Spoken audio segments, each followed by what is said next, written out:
Hey, I'm going to be turning this into my woodworking shop.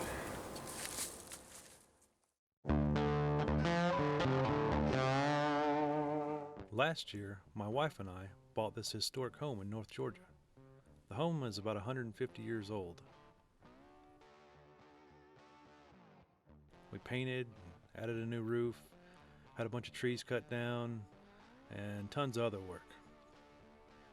We added a deck and built that privacy wall that you see there. And we got it about where we wanted it.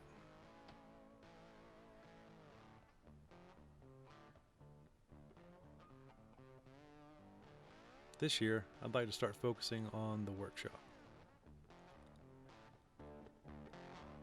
This is the workshop. It's a 30 by 60 cinder block building with a partition wall in the middle that's made of cinder block. The shop area is going to be on this left side. Here are a few pictures of the shop area before demo.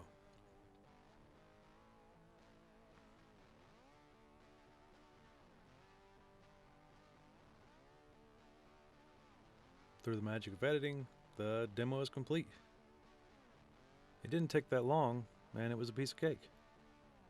And check out all the usable lumber I got from the demo. All I had to do was pull a few nails.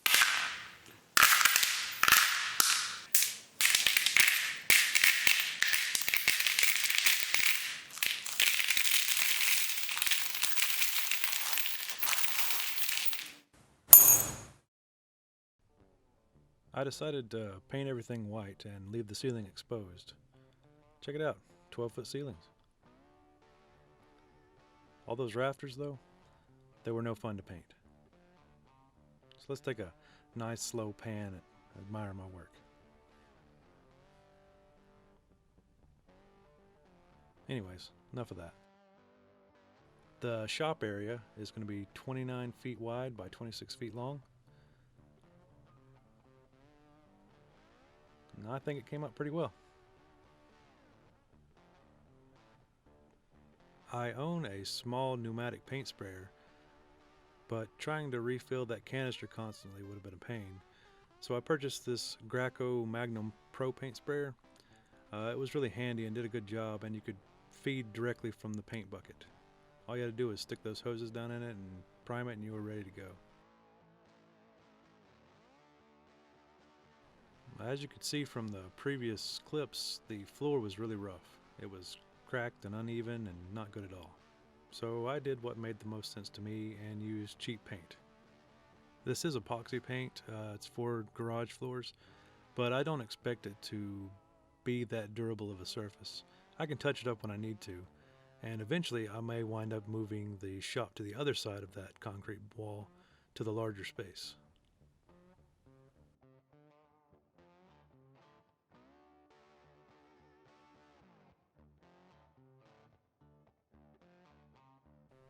I did prep the floor by filling in the cracks and scraping up the old gunk that was on the floor and then giving it a good cleaning.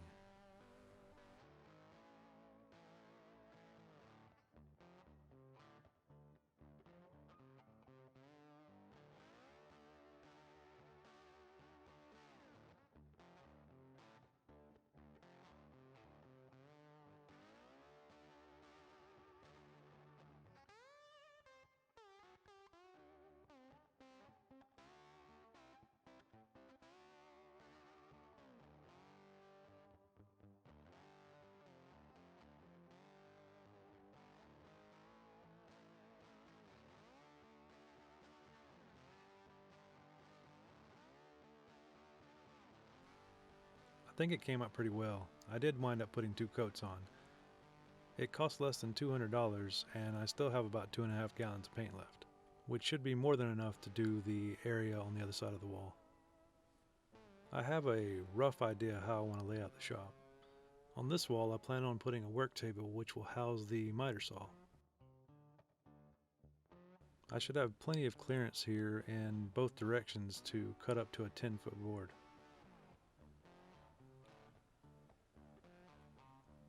I'm not certain what to do in this corner. I don't know whether to extend the workbench all the way to the end or not. I'm not a big fan of workbenches in corners because you put things on the bottom and you just can't get to them. On this side will be another workbench. Probably house a sander and another sander, a mortiser, and whatever else. I'm not sure yet.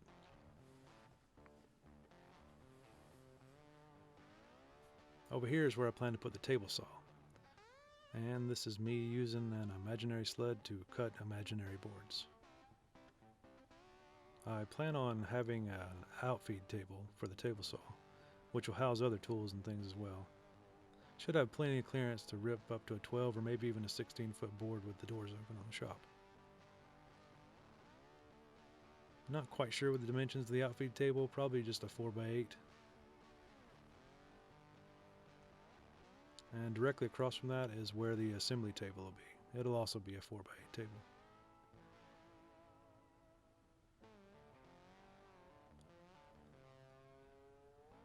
Again, this is where the table saw is going to live. And here's me cutting more imaginary boards with an imaginary sled. Or some weird woodworker dance. On this wall will just be storage, general tool storage. House the table saw jigs and other things.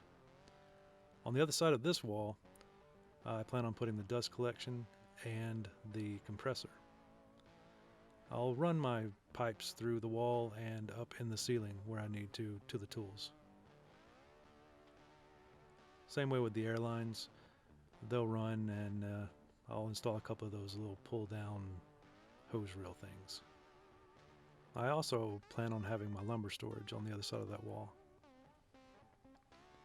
From this angle, the assembly table is going to be there, and I'm not really sure what to do with this other wall. I do have a lathe, and I don't know how to use it, but I'd like to learn.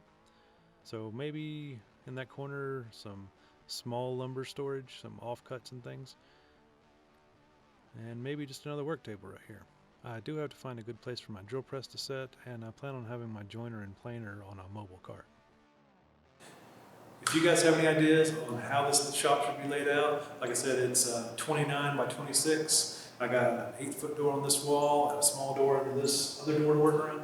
But if you have any ideas or suggestions on how this should be laid out, please comment, leave them in the comments. I appreciate it. Please like and subscribe if you would. That'll help me out, and you'll get updates as the shop progresses when I post a video. The next steps are probably getting doors on the shop, because doors are nice. Before I can put doors on, I have to put sheathing on the outside, so I'll probably make a video about that. I'm going for like a board and batten look to cover up the cinder block and these weird transitions between block and OSB board and all that. After that goes on, I should be able to get to the doors, and I'm really excited. I'm ready to start working, start building things, start creating things. That's what I'm really passionate about. Again, any suggestions, please leave them in the comments. It's very much appreciated, and thank you guys for watching.